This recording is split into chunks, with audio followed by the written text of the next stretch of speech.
They handed her a sniper rifle just to hold, not to aim, not to shoot. She was meant to be nothing more than a prop, a damn coat rack. "Don't touch it, sweetheart."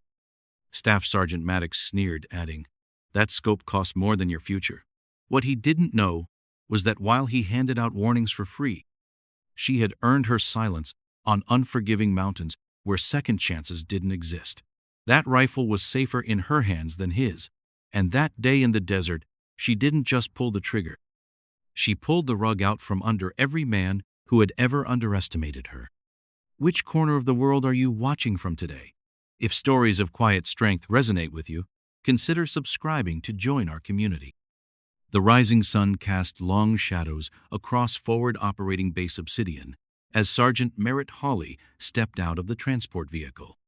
Fine desert sand immediately coated her freshly polished boots, a subtle reminder that nothing stayed clean for long out here.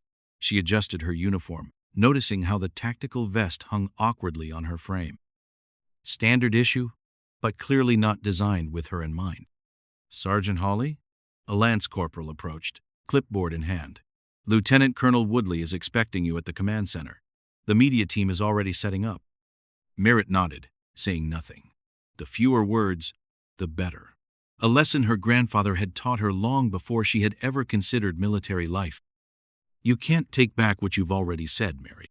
The command center bustled with activity unusual for 600 hours. Camera equipment, lighting stands, and a small group of civilians with press credentials crowded the normally austere space. Lieutenant Colonel Abram Woodley, a man whose perfect posture seemed designed for recruitment posters, was directing the chaos with the precision of someone who had orchestrated similar performances before. "Ah, Sergeant Hawley," Woodley's voice boomed across the room as he spotted her. "Perfect timing. Gentlemen, our guest of honor has arrived." Merritt felt her spine stiffen involuntarily. Guest of honor. The phrase left a bitter taste. She had requested a transfer to a combat unit, not a publicity stunt. "Sir," she responded simply, snapping to attention. Woodley guided her toward the assembled media. "These gentlemen are doing a feature on our Inclusive Excellence Initiative. The Secretary of Defense is quite keen on highlighting our progress in integrating all qualified personnel into specialized combat roles." Translation: they needed a woman in the photos, not actually on the team, just in the pictures. "Strike Team Phantom will be arriving momentarily," Woodley continued. "I have instructed Staff Sergeant Maddox to provide you with the standard kit for the shoot." "Sir, I am fully qualified," Merritt began. "Let us stay on message, Sergeant," Woodley interrupted smoothly. "Today is about visual representation. Your actual assignment details will be addressed separately." The door swung open, and Merritt immediately recognized the distinctive presence of a specialized unit. 6 men entered, moving with the coordinated awareness of predators accustomed to hunting together. At their center walked Staff Sergeant Buchanan Maddox, Buck, according to the nickname stitched on his gear. His eyes, sharp and evaluating, found Merritt immediately. The temperature in the room seemed to drop several degrees. "Colonel," Maddox acknowledged, his gaze never leaving Merritt, "is this our new addition?" "For today's documentation purposes, yes," Woodley replied. "Sergeant Hawley will be joining you for the photo session. Please ensure she is properly equipped." Something flickered across Maddox's face, relief mixed with contempt. "Understood, sir." The next 20 minutes passed in uncomfortable silence as Merritt was handed various pieces of equipment. The team members barely acknowledged her, occasionally exchanging knowing glances. Only Corporal Lafayette Jones, the communications specialist, offered anything resembling courtesy when he helped adjust her tactical radio. "Do not take it personally," he muttered. "They are like this with all the newbies." But they both knew that was not true. The photographers began arranging the team in various formations. Tactical positions, equipment checks, team briefings, all carefully choreographed to showcase military precision and diversity in a single frame.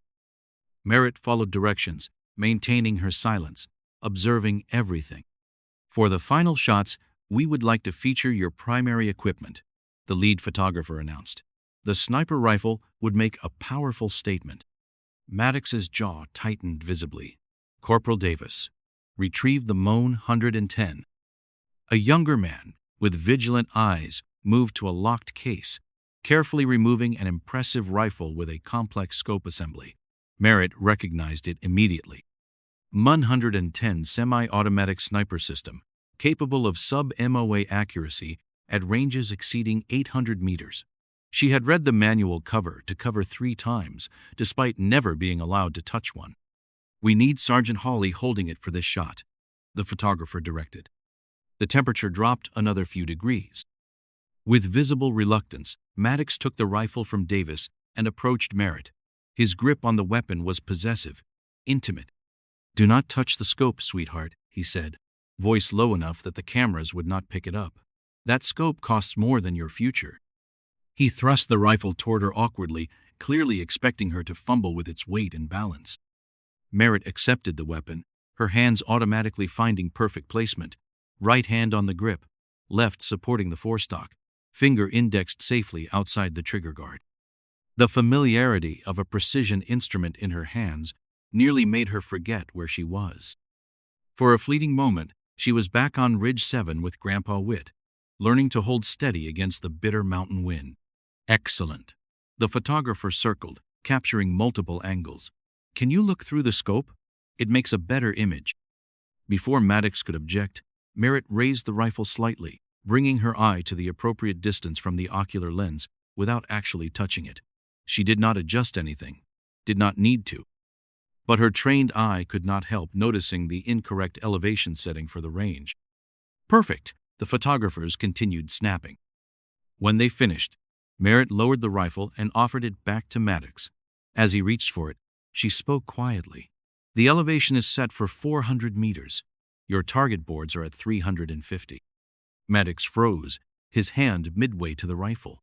"Excuse me?" "The scope. It is adjusted for 400.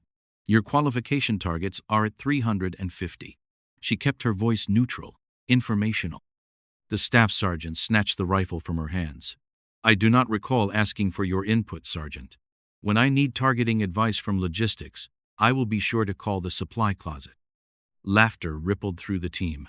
Only Davis, the spotter, frowned slightly, his eyes moving from the scope to Merritt with newfound curiosity.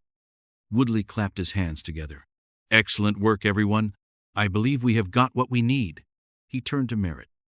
"Sergeant Hawley, report to the quartermaster for your regular duties. The PR office will contact you if we need additional photos."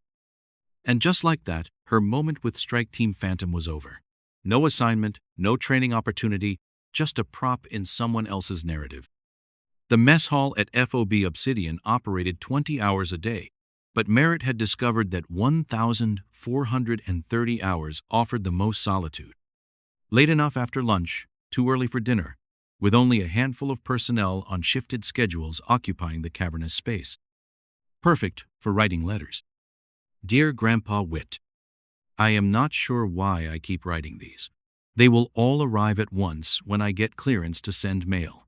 But it helps to imagine I am talking to you across the table, cup of your terrible pine needle tea between us. They gave me a rifle today, just to hold, not to aim, not to shoot. And Moan 110. Beautiful piece.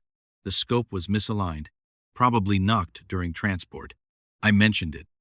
Should not have. The mountains here are different from ours. Barren. But they have their own language if you listen closely enough. The wind here speaks in dust patterns instead of pine needles. I am learning to translate. They do not see me here. That is okay. You taught me that invisibility has its advantages. The prey never sees the hunter until it is too late, right? I miss Ridge 7. I miss riding home to Mommy." Merritt looked up to find Corporal Davis standing across from her, tray in hand. Unlike earlier, his expression held curiosity rather than disdain. "My grandfather," she answered, folding the letter. Davis sat without invitation. "You knew about the scope. How?" Merritt considered her words carefully. "I have studied the equipment specifications." "No," Davis shook his head. "You knew. There is a difference between reading manuals and handling equipment." He leaned forward slightly. "Where did you train?" "I have not. Not officially. Merritt met his gaze steadily. Request denied. 3 times. Davis frowned. With your knowledge of the equipment, I am just very thorough with the technical documentation. Merritt's tone made it clear the subject was closed. Across the mess hall, the main doors swung open, admitting Maddox and 2 other team members. Davis straightened immediately, the brief moment of collegial curiosity evaporating. Well, good luck with your letter to Grandpa, he said, loudly enough to be heard by the approaching men. The message was clear. Conversation over. Merritt nodded once, understanding the boundaries being reestablished. As Davis joined his teammates, she returned to her letter, adding one final line before folding it away. Sometimes patience is measured in years, not minutes. You taught me that too. 2 weeks passed in a monotonous rhythm. Merritt performed her assigned logistics duties with quiet efficiency, becoming nearly invisible within the daily operations of FOB Obsidian. The photos from her session with Strike Team Phantom had been distributed through official channels. Excellence through diversity, emblazoned across images that suggested a reality that did not exist. She ate alone, worked alone, exercised alone, and watched everything. The way dust swirled at the northeastern corner of the base revealed a consistent wind pattern that could affect long-range accuracy. The guard rotation had a 4-minute gap every shift change, barely noticeable unless you were counting seconds. Lieutenant Colonel Woodley received intelligence briefings every morning at 7:45, and his expression upon exiting those meetings told Merritt more about operational tempo than any official announcement. She cataloged these observations mentally, a habit from childhood that Grandpa Witt had nurtured into an art form. Everything speaks if you know how to listen, he would tell her. The mountain never lies. On the 16th day, Corporal Lafayette Jones found her inventorying ammunition crates. Sergeant Hawley, he began formally, Staff Sergeant Maddox requests additional personnel for today's training exercise. You are to report to Training Zone Echo in 30 minutes with standard field kit. Merritt looked up from her clipboard. For what purpose? Jones shrugged. Equipment transport and general assistance. Training exercise runs through 1,800 hours. It was not what she wanted, but it was closer than she had been in weeks. Understood. I will be there. Training Zone Echo was a harsh expanse of rocky terrain that mimicked the unpredictable elevation changes and limited cover of actual deployment areas. By the time Merritt arrived, Strike Team Phantom was already setting up observation positions and calculating firing solutions. Maddox acknowledged her arrival with a curt nod. Sergeant, you will be responsible for equipment, transport, and brass collection. Davis will direct you. Yes, Staff Sergeant. Merritt accepted the heavy pack Davis handed her without complaint, though it contained twice the weight a spotter would normally carry. The next 4 hours were an exercise in deliberate humiliation. While the team worked through increasingly complex firing scenarios, Merritt served as little more than a pack mule, carrying water, ammunition, range-finding equipment, and collecting spent brass casings after each round of firing. The afternoon sun beat down mercilessly as Maddox attempted a particularly challenging shot, 200 meters to a half-meter target with significant wind variability. His first 3 attempts missed despite Davis's spotting calculations. Wind is shifting too unpredictably, Davis reported, frustration evident in his voice. I cannot establish a consistent pattern for correction. Maddox cursed, adjusting his position again. This is an impossible wind. No real-world application would require this shot under these conditions. Merritt, kneeling nearby collecting brass, quietly placed a small stone in the dirt, then another 3 feet away, then a third. Davis noticed the movement and watched as she arranged several more stones in a seemingly random pattern. What are you doing, Sergeant? He asked, curiosity overcoming protocol. Nothing, sir, she replied quietly. Just marking where the brass falls. Davis frowned, studying the pattern. The stones were not marking brass at all. They were creating a visual representation of something else. He looked from the stones to the target area, then back again. Realization dawned slowly. You are mapping the wind currents. Merritt said nothing, continuing to place stones in the dirt. Davis studied the pattern more carefully, mentally translating the simple arrangement into wind vectors and velocity estimates. It was crude but effective, surprisingly effective. "Maddox," he called, "I want to try something. Unless it involves a miracle, I am not interested," Maddox growled, still adjusting his scope. Davis moved to his position. "Let me take a shot using a different calculation method." Maddox reluctantly yielded his position. Davis settled behind the rifle, glanced once more at Merritt's stone pattern, made several quick mental calculations, and adjusted the scope accordingly. His shot hit less than 2 inches from center. "How the hell?" Maddox began. "Just a different approach to the wind calculation," Davis said, standing up. "Sometimes you need to visualize the pattern differently." Maddox looked suspicious. "You missed your first 12 shots? Then suddenly found religion?" "I was thinking too linearly," Davis offered, not quite meeting Maddox's eyes. The staff sergeant's gaze shifted to Merritt, still quietly collecting brass, then to the stone pattern nearby. His eyes narrowed. "Did she tell you something?" he demanded, voice hardening. "No, sir," Davis answered truthfully. "Show me exactly what you did," Maddox ordered, returning to the rifle. As Davis attempted to explain his approach, Merritt continued her assigned task, moving methodically around their position. She knew better than to involve herself in the increasingly heated discussion between the two men. Some team members watched curiously. Others pointedly ignored the situation. The argument might have continued indefinitely had the sound of approaching vehicles not interrupted them. 2 Humvees approached their position, kicking up dust clouds visible from a mile away. "Unscheduled visitors," Maddox announced, instantly shifting back to team leader mode. "Pack it up." The team moved with practiced efficiency, breaking down their equipment and securing sensitive items. Merritt worked alongside them, still separate but part of the same choreographed movement. The lead Humvee stopped 30 meters away, and Lieutenant Colonel Woodley emerged, accompanied by 2 officers Merritt did not recognize, one wearing Allied Forces insignia. "Staff Sergeant Maddox," Woodley called out. "Do not stop on my account. We are just observing." Maddox saluted sharply. "Sir, we were just completing the final scenario." "Excellent timing, then," Woodley gestured to his companions. "Colonel Ramirez is here from our Allied Joint Command to observe our training protocols. We will be conducting a joint exercise next week in the northern sector." Maddox nodded. "My team will be prepared, sir." "Your complete team, Staff Sergeant," Woodley emphasized, his gaze falling on Merritt, "including Sergeant Hawley." A momentary silence fell over the group. "Sir, Sergeant Hawley is here in a support capacity only," Maddox began carefully. "She has not been trained on—" "For documentation purposes, obviously," Woodley interrupted smoothly. "The joint exercise includes a media component. Colonel Ramirez's government is particularly interested in showcasing our inclusive approach." Maddox's relief was palpable. "Understood, sir." "And how is Sergeant Hawley adapting to your unit?" Woodley asked, a pointed question with their visitors present. Maddox hesitated just long enough to be noticeable. "She is learning the basics, sir."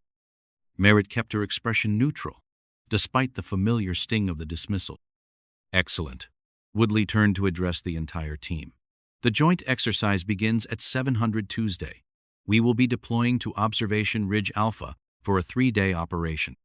Full gear, live ammunition, though all firing will be at designated targets only." He paused meaningfully. "Intelligence suggests possible hostile activity in the region, though well outside our operational area." The subtext was clear. This was not entirely for show. "Sergeant Hawley," Woodley added, "report to equipment issue tomorrow for appropriate gear. You will be documenting your experience for our media package." "Yes, sir," she responded, knowing full well what that meant. More photos, more pretending. As the officers departed, the team resumed packing their equipment in silence, the earlier argument seemingly forgotten in light of the new assignment. Merritt continued her tasks, invisible once again, until Davis approached, speaking low enough that others could not hear. "That stone pattern," he said. "Where did you learn that technique?" Merritt continued working, not looking up. My grandfather taught me. Back home. Is he military? No. She secured the last case. Just a hunter. Davis seemed about to ask more when Lafayette interrupted. Intelligence briefing, back at base in 30, he announced. Maddox wants everyone there. Davis nodded, giving Merritt one last curious look before rejoining his team. The intelligence briefing revealed satellite imagery of the exercise area, mountainous terrain with deep ravines and limited vehicular access. Standard operational information, nothing Merritt had not seen before in previous deployments. What caught her attention were the subtle inconsistencies in the satellite photos. Shadow lengths that did not match the reported time of day. Distortion patterns that suggested image manipulation. Someone had altered these photos, and no one else seemed to notice. She remained silent. Not her place to point it out, especially after the day's events. But she made mental notes, calculating actual distances based on the shadow discrepancies. The briefing concluded with routine assignments. Merritt was officially listed as documentation specialist, a role that did not exist in any military handbook she had ever read. As the team dispersed, Lafayette approached her with an envelope. Message came for you while we were in the field, he said. Marked personal. Merritt accepted the envelope with surprise. No one sent her personal mail here. Back in her quarters, she opened it carefully. Inside was a single sheet of paper with just 9 words. Ridge 7 conditions at Palomar. Watch your breathing. Wit. Merritt stared at the message, feeling her heart rate accelerate. Ridge 7 had been their code for extreme caution.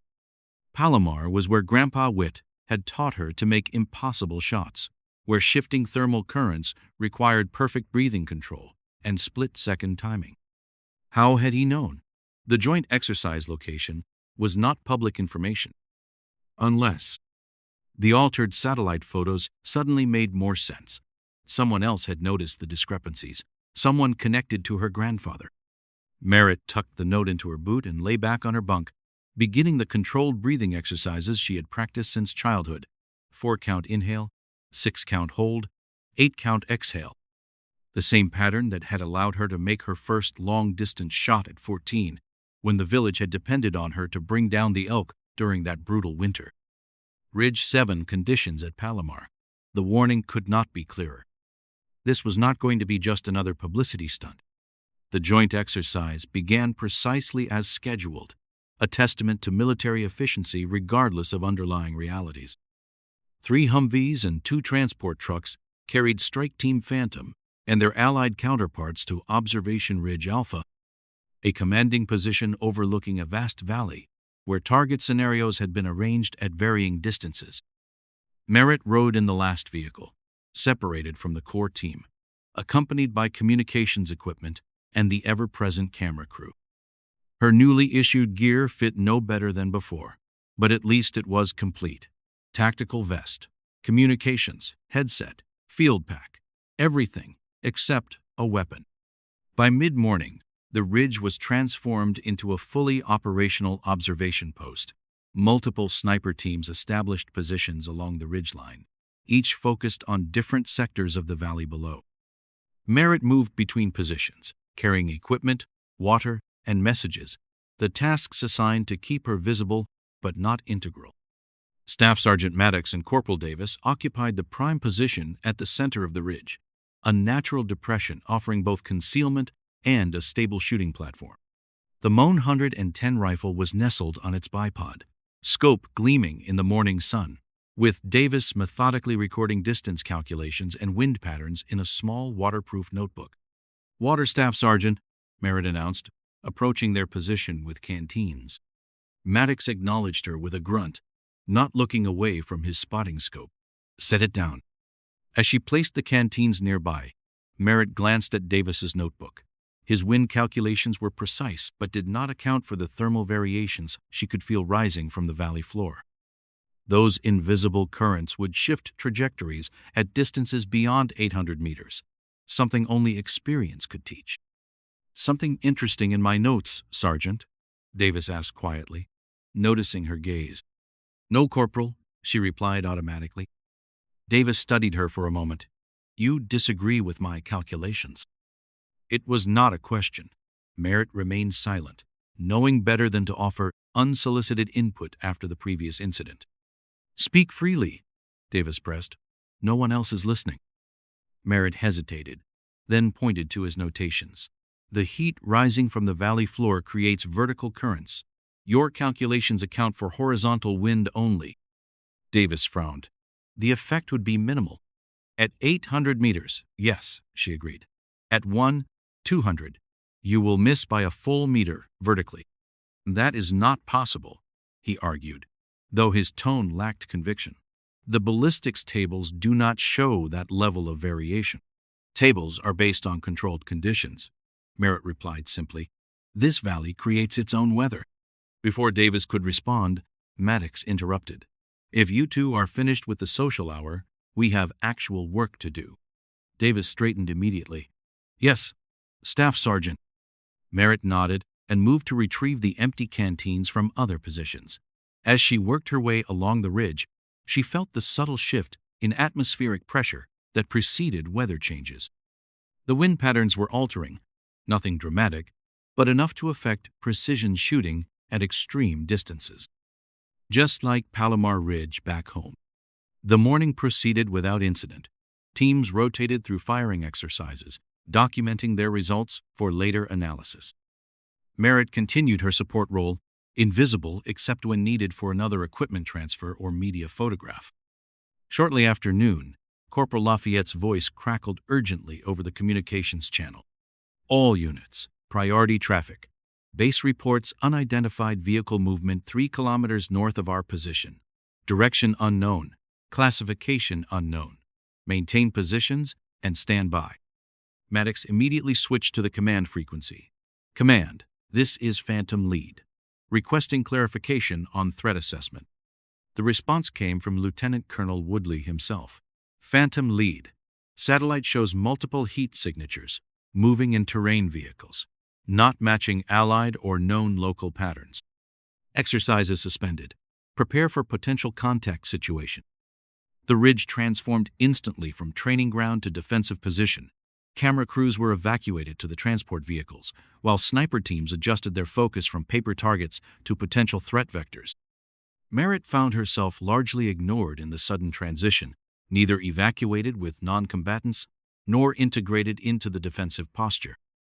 She moved to the communication station where Lafayette was coordinating with base command. Sergeant Hawley, return to the transport area, Lafayette ordered when he noticed her. I can assist here, she countered. I am fully qualified for combat operations. Lafayette's expression softened slightly. Orders are orders, Sergeant. Fall back to the transports. Before she could respond, the distinct crack of a rifle shot echoed across the valley, not from their position, but from somewhere beyond the northern ridge. A second shot followed immediately, then a third. Contact north, someone shouted unnecessarily. The radio erupted with overlapping reports. Unknown forces engaging from concealed positions, multiple vectors, unclear targets. Through the chaos, Merritt heard the unmistakable impact of rounds hitting nearby rocks. Not random fire, targeted shots at their position. Taking fire, Maddox's voice cut through the chatter. Davis is hit. Need medical at Central Observation Post. Merritt's training took over. She moved low and fast toward Maddox's position, retrieving the medical kit from her pack as she went. When she reached them, Davis was clutching his shoulder, blood seeping between his fingers. Through and through, Maddox reported tersely. Left shoulder, non-lethal, but he cannot spot. Merritt worked quickly, applying pressure dressings to both entry and exit wounds. Keep pressure here, she instructed Davis, who nodded through gritted teeth.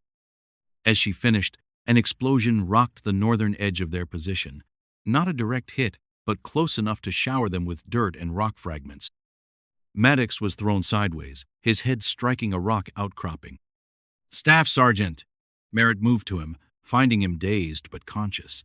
Blood trickled from a laceration above his right eye. Possible concussion, she reported into her radio. Maddox is wounded but stable. Davis needs evacuation. Lafayette's voice responded. All medical personnel are engaged with multiple casualties. Evacuation route is compromised. Hold position. The situation was deteriorating rapidly. What had begun as a training exercise was evolving into a coordinated attack against unprepared forces. Through the confusion of radio traffic, Merritt heard a transmission that froze her blood. Allied command vehicle pinned down in Sector 4, taking precision fire from elevated position. Commander and staff unable to relocate. Sector 4, the southeastern portion of the valley, approximately 300 meters from their current position, beyond effective range for most marksmen under these conditions. Any team with eyes on Sector 4, respond. The desperation in the radio operator's voice was unmistakable. Silence. Merritt moved to Maddox's spotting scope, adjusting it towards Sector 4. Through the magnified view, she could see the Allied command vehicle partially concealed behind a rock formation. Occasional muzzle flashes from a hidden position on the opposite ridgeline indicated the source of the precision fire. The shooter was good, very good, using natural terrain features for concealment, changing positions between shots, maintaining constant pressure to prevent evacuation. "I have eyes on the shooter," Merritt reported. "Opposite ridge, using broken terrain for cover, moving between shots." Lafayette's voice responded immediately. "Can you direct counterfire?" "Negative," she replied. "Position is at extreme range. No team has effective line of sight except our central position." Maddox, still dazed but listening, attempted to sit up. "Get me to the rifle. I will take the shot." Merritt assessed him quickly. Dilated pupils, impaired coordination, blood still flowing from his head wound. "You are in no condition to make that shot, Staff Sergeant." "There is no one else qualified," he argued, struggling to focus his eyes. Merritt made her decision. "There is." Without waiting for permission or argument, she moved to the 110 rifle still positioned on its bipod. In one smooth motion, she settled behind it, adjusting her position with the practiced ease of someone who had done so thousands of times before. "Sergeant Hawley, stand down," Maddox ordered, his voice slurring slightly. Merritt ignored him, focusing completely on the task at hand. She verified the weapon's condition, then began methodically adjusting the scope, not according to standard military protocols, but using the instinctive calculations she had developed over years in the mountains. "What are you doing?" Maddox demanded, attempting to rise. Davis, still applying pressure to his own wound, spoke up unexpectedly. "Let her try, Buck." "She is not qualified," Maddox protested. Merritt continued her preparations, unperturbed by the argument behind her. She calculated distance, elevation, wind patterns, and thermal variations simultaneously, a complex mental equation she had performed countless times under her grandfather's watchful eyes. "Range 1, 370 meters, she announced calmly. "Crosswind, approximately 19 miles per hour, with vertical thermal variations. Target is moving in predictable patterns between 3 points of cover." Lafayette stared at her in disbelief. "That is beyond effective range under these conditions." "Not for me," Merritt replied simply. She took a deep, controlled breath. 4-count inhale, 6-count hold, then spoke again. "Grandpa always said, Ridge 7 taught us patience. Palomar taught us distance." Davis's eyes widened in recognition. "Wait, you are Whitney Hawley's granddaughter?" His voice carried genuine shock. "The ghost of Palomar Ridge?" Maddox looked between them in confusion. "Who?" "Whitney Hawley," Davis explained quickly. "Legendary civilian hunter and tracker. Made an impossible shot at Palomar Ridge 15 years ago. Saved a group of lost hikers from an avalanche trigger by taking out an unstable rock formation at over 500 meters. Military tried to recruit him for years, but he refused." Merritt remained focused on the scope, tracking the enemy sniper's movement pattern, predicting where he would appear next. "He trained exactly one student," she said quietly. Understanding dawned on Maddox's face. "You." Without responding, Merritt began her final breathing sequence. 8-count exhale, complete stillness. The instant the enemy sniper shifted position, She squeezed the trigger. The rifle's report echoed across the valley. Through the scope, Merritt watched as her target dropped instantly, a perfect shot despite impossible conditions. Without pausing to acknowledge what she had done, she located a second hostile position and recalculated. Another breath cycle, another perfect shot. By her fourth shot, the opposing ridge had fallen silent. "All enemy snipers neutralized," she reported calmly into her radio. "Allied command vehicle is clear to evacuate." The silence that followed was profound, not just over the radio, but among the team members, witnessing what she had accomplished. Maddox stared at her with an expression that mixed disbelief, respect, and something approaching shame. "Command confirms hostiles retreating from all sectors," Lafayette finally announced. "Medical evacuation inbound for wounded personnel." Merritt stood smoothly, stepping away from the rifle as if it were any other piece of equipment. She returned to Davis, checking his dressings and vital signs with the same quiet efficiency she had applied to everything else. "You are Whitney Hawley's granddaughter," Davis repeated, this time as a statement rather than a question. "Why did not you say anything?" Merritt adjusted his dressing before responding. Would it have mattered? Before Davis could answer, Maddox intervened, his voice subdued. "How many times did you apply to sniper school?" "3," she answered without emotion. "Rejected each time for insufficient formal training, despite perfect qualifying scores." Maddox nodded slowly, the reality of the situation and his role in perpetuating it visibly weighing on him. "Your grandfather? He taught you everything?" 15 years in the mountains," she confirmed.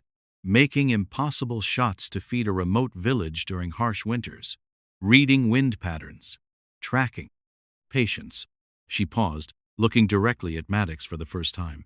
"Everything except how to be seen." The sound of approaching helicopters ended the conversation, but the shift was already irreversible. As medical teams landed and began treating the wounded, the story of what had happened, of who Merritt Hawley really was, spread through the ranks like wildfire.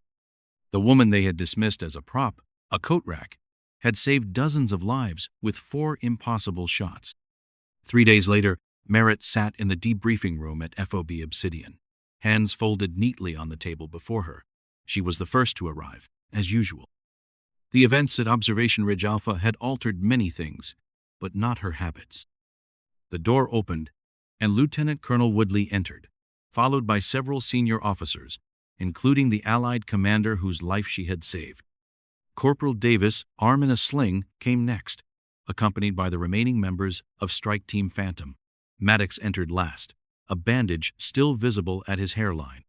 "Please be seated," Woodley began formally.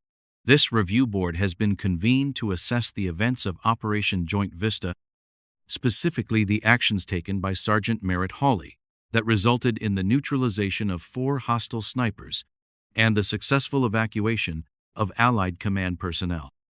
Merritt remained expressionless as Woodley summarized the official report. Technical details, casualty figures, tactical assessments, all delivered in the sterile language of military documentation. "Before we proceed," Woodley continued, "I believe there are matters of record that require clarification." He opened a folder on the table. "Sergeant Hawley's service record indicates 3 denied applications to the Advanced Sniper Training Program, despite qualifying scores that exceeded the program requirements. The reason for denial is consistently listed as insufficient formal training." He looked up, addressing Merritt directly. "It has come to my attention that you received extensive, non-traditional training from your grandfather, Whitney Hawley, known in certain circles as the Ghost of Palomar Ridge. Is that correct?" "Yes, sir," Merritt answered simply. "For the record," Woodley continued, "Whitney Hawley is credited with developing several unconventional long-distance shooting techniques that are not included in standard military training. His methods for reading thermal currents and calculating wind patterns using natural environmental indicators have been studied but never successfully integrated into formal programs." Merritt said nothing. This was not news to her. The board acknowledges that the military's failure to recognize non-traditional expertise resulted in the misassignment of a valuable asset. Woodley's formal tone could not entirely mask the genuine regret in his voice. That oversight has been noted at the highest levels. He gestured toward the Allied commander. Colonel Ramirez has specifically requested that his government's commendation of your actions be included in this proceeding. The Allied officer nodded respectfully toward Merritt. 4 shots, 4 neutralizations, at a range our own snipers deemed impossible under those conditions. In my country, we have a saying, the true master reveals herself only when there is no other choice. Merritt acknowledged the compliment with a slight nod. Woodley cleared his throat. Staff Sergeant Maddox has requested permission to address this board. Maddox stood, his usual confident demeanor replaced by something more measured. He looked directly at Merritt. I was wrong, Sergeant Hawley, and I owe you more than an apology. His voice carried through the quiet room. I judged you based on assumptions and prejudices that have no place in a combat unit, and I perpetuated a system that values standardization over exceptional ability. He reached to his uniform, unfastening his sniper qualification patch, and placed it deliberately on the table. I would like to formally request that Sergeant Hawley be assigned as my spotter permanently. He paused, then added, and that she receive instructor status to develop a training program incorporating the techniques she demonstrated in the field. Davis stood next, followed by the other members of Strike Team Phantom, a silent show of support that spoke louder than any words. For the first time, Merritt allowed her composure to soften slightly. My grandfather said, a true hunter never needs to brag. The prey knows who you are. A quiet chuckle rippled through the room, breaking the formality. Woodley nodded. The board will take Staff Sergeant Maddox's recommendation under advisement. He closed his folder. Sergeant Hawley, effective immediately, you are transferred to Strike Team Phantom as a qualified sniper and tactical advisor. Additionally, you will assist in developing a specialized training program for non-traditional targeting techniques. He stood, signaling the end of the official proceedings. Dismissed. As the room cleared, Maddox approached Merritt, extending his hand. Welcome to the team, Sergeant. For real this time. Merritt accepted the handshake, feeling the genuine respect behind it. Thank you, Staff Sergeant. There is something I have been wondering, Maddox said, as they walked toward the door. How did your grandfather know about the conditions at Observation Ridge? That message you received, it was not just good advice. Merritt allowed herself a small smile. Grandpa Witt has friends in interesting places. He has been keeping an eye on me since I enlisted. A family trait, it seems, Maddox observed, watching from a distance. Some lessons stay with you, she replied. 1 year later, a bitter wind swept across the snow-covered peaks of the Idaho wilderness. 5 figures trudged up a narrow mountain path, their breath forming clouds in the frigid air. Merritt led the way, followed by Maddox, Davis, and 2 female recruits who had been selected for the specialized training program now known informally as Ghost Protocol. They crested the ridge, and a small cabin came into view, smoke curling from its chimney. On the porch stood an elderly man, ramrod straight despite his years, his weathered face creasing into a smile as they approached. Grandpa, Merritt called, her voice carrying across the clearing. I brought some friends. Whitney Hawley, the ghost of Palomar Ridge, nodded approvingly as he inspected the group. About time. Inside the cabin, the walls were covered with hand-drawn maps, diagrams of wind patterns, and meticulously recorded shot data from decades of hunting. Whitney moved around the space with the confidence of a man completely in his element. Military finally wised up, I see, he commented, pouring steaming pine needle tea into mismatched cups. Not exactly, Merritt replied. They still needed convincing. Whitney eyed Maddox knowingly. Always do. Institutions are slow to change. People, though, they can learn if they want to. Maddox accepted the offered cup. 4 impossible shots tend to be convincing. Nothing impossible about them, Whitney corrected. Just different knowledge. He gestured toward the female recruits. These 2 ready to learn? Top of their class, Merritt confirmed. And denied sniper school, just like I was. Whitney snorted. Their loss, our gain. He turned to address the entire group. What you will learn here is not in any manual. The mountains speak a language most have forgotten. We will teach you to listen. Later, as the team practiced reading wind patterns using Whitney's unconventional methods, Merritt found herself adjusting the rifle position for one of the female recruits. A mirror image of how Maddox had once grudgingly handed her a weapon. "This scope does not care who is looking through it," she told the young woman. "It only shows the truth." Maddox, observing nearby, added, "And the truth is, some people are born to see what others miss." Merritt nodded, scanning the snow-covered ridge where she had learned everything that mattered. She had not just become one of them, she had made them become more like her. Made them see what had always been there, hiding in plain sight. Like a hunter, patient and invisible, until the perfect moment to reveal herself. The formal review of the Observation Ridge Alpha incident took place in FOB Obsidian's main briefing room, a space normally reserved for high-level strategy sessions. Merritt arrived 15 minutes early, her uniform pressed to perfection, and took a seat at the long conference table. The room was empty, giving her time to compose her thoughts. 3 days had passed since she had made those 4 impossible shots. 3 days of debriefings, medical evaluations, and whispered conversations that stopped when she entered rooms. The story had spread throughout the base with the speed and embellishment typical of military gossip. Lieutenant Colonel Woodley entered first, followed by a procession of officers both familiar and unknown. Among them was Colonel Ramirez, the Allied commander whose life she had saved. His eyes found hers immediately, and he offered a respectful nod. Merritt returned the gesture with military precision. Strike Team Phantom filed in next. Corporal Davis, his left arm in a sling, moved carefully to a seat opposite her. The other team members arranged themselves in a loose formation, their expressions ranging from curious to grudgingly respectful. Last to enter was Staff Sergeant Maddox, a fresh bandage visible at his hairline. The concussion had been minor, but regulations required the dressing. Woodley called the room to attention, then indicated for everyone to be seated. "This board has been convened to review the events of Operation Joint Vista," he began formally. "Specifically, we will be examining the actions taken by Sergeant Merritt Hawley that resulted in the neutralization of 4 hostile snipers and the successful evacuation of Allied command personnel." Merritt maintained her neutral expression as Woodley recited the official account. The details were clinically accurate, but failed to capture the chaos and split-second decisions of that day on the ridge. Before proceeding to recommendations, Woodley continued, opening a folder on the table. "There are matters of record that require clarification." He withdrew several documents and laid them out methodically.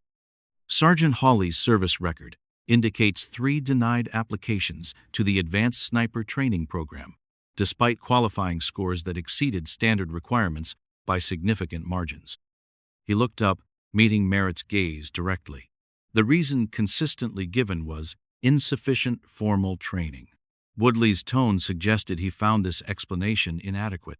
"It has come to my attention through subsequent investigation that you received extensive non-traditional training from your grandfather, Whitney Hawley, known in certain circles as the Ghost of Palomar Ridge. Is that assessment accurate?" "Yes, sir," Merritt responded simply. A murmur rippled through the officers present. Even those familiar with the story seemed surprised to hear it officially confirmed. "For those unfamiliar," Woodley addressed the room, "Whitney Hawley is credited with developing several unconventional long-distance shooting techniques not included in standard military training. His methods for reading thermal currents and calculating wind patterns using natural environmental indicators have been studied but never successfully integrated into formal programs." He turned a page in the folder. 15 years ago, Hawley made what many considered an impossible shot at Palomar Ridge, striking a precisely calculated point on an unstable rock formation at extreme distance, preventing an avalanche that would have killed a group of stranded hikers. The military attempted to recruit him as an instructor, but he declined all offers. Woodley closed the folder deliberately. What the record does not show is that he trained his granddaughter in these techniques from childhood, creating perhaps the only living practitioner of his methodology besides himself. The room fell silent as all eyes turned to Merritt. The system's failure to recognize non-traditional expertise resulted in the misassignment of a valuable asset, Woodley continued. That oversight has been noted at the highest levels. He gestured toward Colonel Ramirez. Colonel, you requested an opportunity to speak. The Allied commander stood, his bearing formal but his expression warm. Sergeant Hawley, my government has authorized me to extend their highest commendation for your actions 3 days ago. His accent lent a musical quality to his words. 4 shots, 4 neutralizations, at a range our own snipers deemed impossible under those conditions. In my country, we have a saying, the true master reveals herself only when there is no other choice. Merritt acknowledged the compliment with a slight nod, maintaining her composure, despite the unexpected recognition. Staff Sergeant Maddox has requested permission to address this board, Woodley announced. Maddox rose, standing at attention. Gone was the arrogance that had defined him in Merritt's eyes. In its place was something more measured, more authentic. I was wrong, Sergeant Hawley, he began, his voice carrying clearly through the quiet room, and I owe you more than an apology. He paused, gathering words that clearly did not come easily to him. I judged you based on assumptions and prejudices that have no place in a combat unit. I perpetuated a system that values standardization over exceptional ability, and in doing so, I nearly cost lives that could have been saved sooner. Maddox reached to his uniform, unfastening his sniper qualification patch, and placed it deliberately on the table. I would like to formally request that Sergeant Hawley be assigned as my spotter, permanently. He paused, then added with unexpected humility, and that she receive instructor status to develop a training program incorporating the techniques she demonstrated in the field. Davis stood next, his movement careful to avoid jarring his injured shoulder. I second that request, sir. What Sergeant Hawley accomplished was not luck or a fluke. It was the application of a skill set we need to understand and incorporate. One by one, the other members of Strike Team Phantom rose in silent support, a gesture that carried more weight than any verbal endorsement could have. For the first time, Merritt allowed her composure to soften slightly. My grandfather said a true hunter never needs to brag. The prey knows who you are. A quiet chuckle rippled through the room, breaking the formality of the proceedings. Woodley nodded, the ghost of a smile crossing his usually stern features. The board will take Staff Sergeant Maddox's recommendation under advisement. He closed his folder with a finality that suggested the decision had already been made. Sergeant Hawley, effective immediately, you are transferred to Strike Team Phantom as a qualified sniper and tactical advisor. Additionally, you will assist in developing a specialized training program for non-traditional targeting techniques. He stood, signaling the end of the proceedings. This board is adjourned. As the room cleared, Maddox approached Merritt, extending his hand. Welcome to the team, Sergeant. For real this time. Merritt accepted the handshake, feeling the genuine respect behind it. Thank you, Staff Sergeant. There is something I have been wondering, Maddox said as they walked toward the door. How did your grandfather know about the conditions at Observation Ridge? That message you received, it was not just good advice. Merritt allowed herself a small smile. Grandpa Witt has friends in interesting places. He has been keeping an eye on me since I enlisted. A family trait it seems, Maddox observed, watching from a distance. Some lessons stay with you, she replied. Later that evening, Merritt found herself in the mess hall during the busy dinner hour, a deliberate departure from her usual solitary schedule. As she moved through the serving line, conversations hushed momentarily before resuming at a lower volume. Word had spread quickly. She selected a table at the center of the room rather than her usual corner position. Within minutes, Davis appeared with his tray, followed by Lafayette and 2 other team members. Mind if we join you? Davis asked, though he was already setting down his tray. Not at all, Merritt replied, making space. They ate in companionable silence for a few minutes before Davis spoke again. So, Whitney Hawley is your grandfather, the Whitney Hawley. Merritt nodded, continuing to eat. I read about the Palomar Ridge incident in a tactical journal, Lafayette added. They said the shot was impossible, even with ideal conditions, and the conditions were far from ideal. Grandpa does not believe in impossible shots, Merritt said. Just shots you have not learned to see yet. Will he be involved in the training program? Davis asked. Merritt considered the question. He does not leave the mountains much these days, but his methods will be the foundation. The conversation shifted to operational details, training schedules, and the mundane logistics of integrating Merritt fully into the team. For the first time since arriving at Fob Obsidian, she felt visible, not as a prop or symbol, but as a soldier with valuable skills. The months that followed brought rapid changes.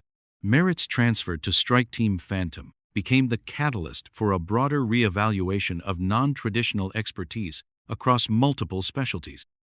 Her training program, initially designed for a single unit, expanded to include selected candidates from various branches.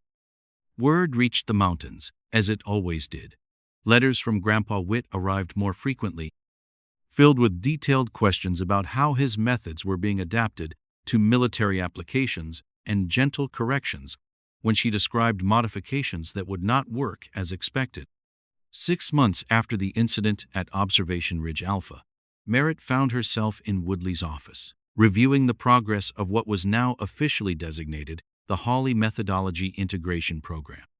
The results speak for themselves, Woodley observed, scanning the performance data on his tablet. Success rates for extreme distance targeting have increased by 62% among participants who fully embrace the methodology. Some adapt more easily than others, Merritt acknowledged. It requires unlearning certain ingrained approaches. Speaking of adaptation, Woodley set down his tablet. I have received an unusual request that concerns you directly. He slid a folder across the desk.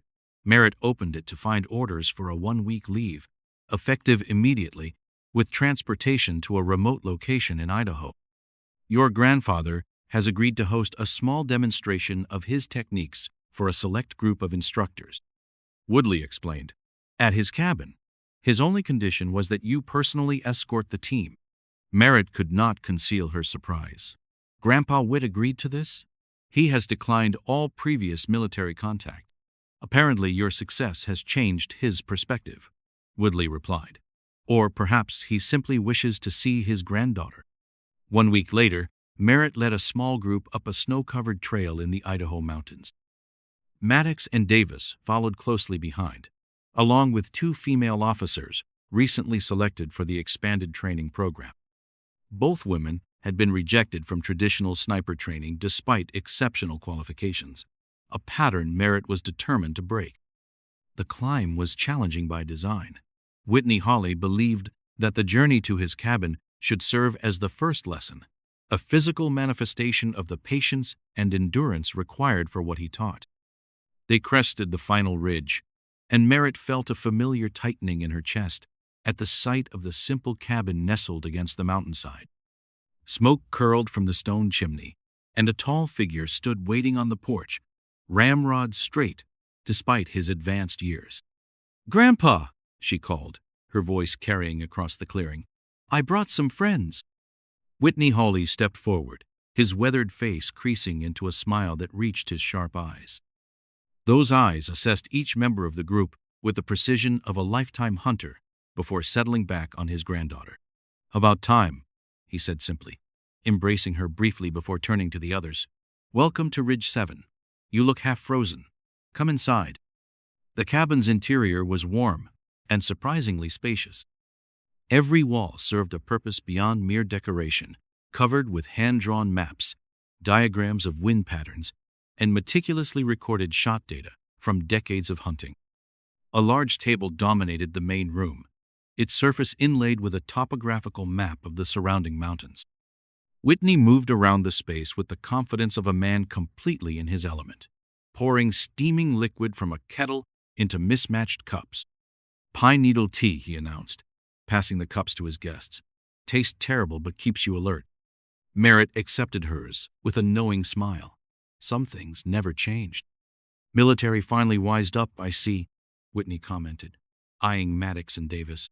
"Not exactly," Merritt replied. "They still needed convincing." Whitney's gaze settled on Maddox, assessing him with the same careful scrutiny he applied to distant targets. "Always do. Institutions are slow to change. People, though, they can learn if they want to. Maddox accepted the scrutiny without flinching. 4 impossible shots tend to be convincing. Nothing impossible about them, Whitney corrected. Just different knowledge. He gestured toward the female officers. These 2 ready to learn? Top of their class, Merritt confirmed, and denied sniper school, just like I was. Whitney snorted. Their loss, our gain. He turned to address the entire group. What you will learn here is not in any manual. The mountains speak a language most have forgotten. We will teach you to listen. Over the next 5 days, Whitney Hawley shared generations of knowledge that had never been recorded in any official text. He taught them to read thermal currents by watching the behavior of morning mist, to calculate wind vectors by observing the movement patterns of dried grass, to sense atmospheric pressure changes through subtle shifts in their own breathing. The terrain around the cabin became their classroom, each ridge and valley offering different lessons in how the natural world affected ballistic trajectories. Whitney was a demanding instructor, accepting nothing less than perfect application of his techniques, but his criticism was always constructive, focused on improvement rather than judgment.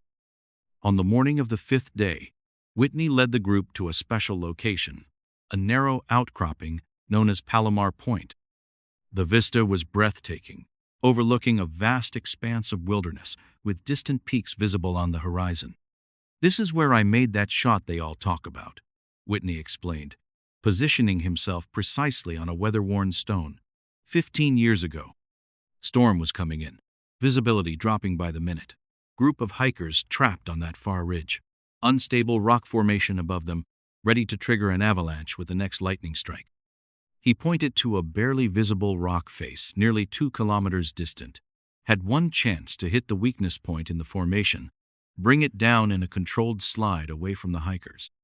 Conditions could not have been worse. How did you make the calculation? One of the female officers asked. Whitney smiled. I did not calculate. I listened. He tapped his chest. The mountain told me where to aim. All I had to do was trust what I was hearing. Later that afternoon, as the group practiced applying Whitney's techniques to increasingly difficult shot scenarios, Merritt found herself assisting one of the female officers. The young woman was struggling with a particularly challenging wind pattern that kept shifting unpredictably. Stop fighting it, Merritt advised, adjusting the officer's position slightly. You are trying to force the shot into your understanding instead of adapting to what the environment is telling you. The advice echoed what Whitney had told her countless times during her own training.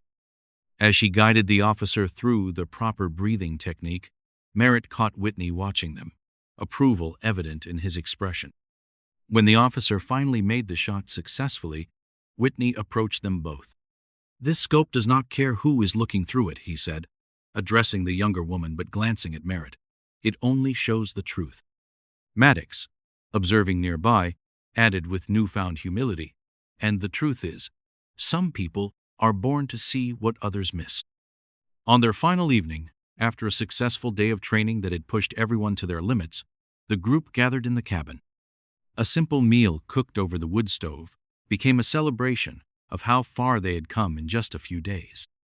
Whitney typically reserved shared stories of Merritt's childhood training, of her first successful long-distance shot at 14, when the village had depended on her to bring down the elk during a brutal winter. She never complained, he recalled with obvious pride, even when her hands were so cold she could barely feel the trigger. Just kept breathing, kept watching, kept listening to what the mountain was telling her. As the evening wore on, Whitney pulled Merritt aside while the others continued their conversations. You did not just become one of them, he said quietly. You made them become more like us. That is the real victory here. Merritt smiled. I had a good teacher. And now you are the teacher, Whitney replied. The knowledge will not die with me. It will grow, evolve, save more lives. He glanced toward her companions. They respect you now, not just for what you did, but for who you are. It took 4 impossible shots, she said. Whitney chuckled. Sometimes the clearest message is the one delivered at 370 meters. The next morning, as they prepared to depart, Whitney presented each member of the group with a small, handcrafted wind calculator, a deceptively simple device that incorporated his lifetime of observations about how air moved across mountainous terrain. A reminder, he told them, that sometimes the oldest tools are still the best ones. To Merritt, he gave something different, a worn leather journal filled with his meticulous notes spanning decades. For the next generation, he said simply, teach them well. As the group descended the mountain trail, Merritt found herself walking alongside Maddox, the journal secure in her pack. Your grandfather is quite something, Maddox observed. I can see where you get it from. Get what? Merritt asked. That quiet certainty, he replied. You both know exactly who you are. The rest of us are still figuring it out. Merritt considered this. Grandpa says when you spend enough time listening to the mountains, you eventually start hearing yourself clearly too. Sounds like wisdom that applies beyond shooting, Maddox noted. Most important lessons do, Merritt agreed. When they reached the base of the mountain where vehicles waited to transport them back to civilization, Merritt paused for a moment, looking back up toward the cabin that was no longer visible. The program they were building would change things. Already, there were talks of expanding it further, of incorporating Whitney's methodologies into standard training, of identifying other sources of non-traditional expertise that had been overlooked by institutional thinking. The woman they had once dismissed as a prop, a coat rack, had not just earned her place. She had created a whole new path for others to follow. She shouldered her pack and joined the others, ready to continue what she had started. The rifle she now carried was not just for show, and neither was she.